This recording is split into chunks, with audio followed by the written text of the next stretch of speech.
Presiden Prabowo Subianto baru saja mengumumkan langkah besar dengan menghapus utang para petani, nelayan, dan pelaku UMKM.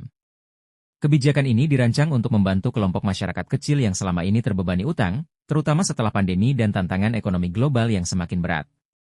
Dengan penghapusan utang ini, Prabowo berharap bisa memberi ruang bagi mereka untuk kembali bangkit dan mengembangkan usaha tanpa tekanan finansial yang menjerat. Sebelum dilanjutkan, jangan lupa like, komen, dan subscribe untuk mendukung program kemanusiaan dan untuk perkembangan channel ini. Para petani dan nelayan, yang menjadi tulang punggung ketahanan pangan Indonesia, adalah salah satu prioritas dalam kebijakan ini. Selama bertahun-tahun, mereka mengalami tekanan utang yang tinggi akibat biaya produksi yang kerap meningkat, sementara harga hasil panen dan tangkapan ikan seringkali fluktuatif. Dengan adanya penghapusan utang ini, diharapkan petani dan nelayan bisa memfokuskan energi mereka pada produksi yang lebih efisien dan berkelanjutan tanpa harus khawatir dengan tagihan yang menggunung. Selain itu, Prabowo juga memberikan perhatian besar kepada pelaku UMKM, yang menyumbang sebagian besar lapangan pekerjaan di Indonesia.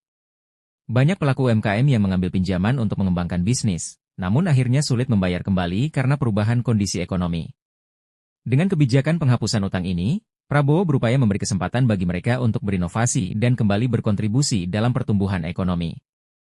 Dukungan ini diharapkan akan mendorong para pelaku UMKM untuk lebih percaya diri dalam memperluas bisnis dan menciptakan lebih banyak lapangan kerja. Namun, kebijakan ini tidak hanya sekadar menghapus utang. Pemerintah juga akan memberikan pelatihan dan pendampingan untuk membantu petani, nelayan, dan pelaku UMKM dalam mengelola usaha mereka dengan lebih efektif. Melalui program ini, Prabowo ingin memastikan bahwa mereka yang mendapatkan penghapusan utang bisa mengelola keuangan dengan lebih baik, mengembangkan keterampilan bisnis, dan pada akhirnya membangun kemandirian finansial. Kebijakan ini mendapat respons positif dari masyarakat luas, terutama dari kalangan petani, nelayan, dan pelaku UMKM. Banyak yang merasa lega dan berterima kasih atas perhatian yang diberikan oleh pemerintah, melihatnya sebagai angin segar untuk masa depan ekonomi mereka. Melalui langkah berani ini, Prabowo Subianto menunjukkan komitmennya dalam memperkuat ekonomi rakyat kecil, menegaskan bahwa pemerintahan saat ini berfokus pada kesejahteraan seluruh lapisan masyarakat.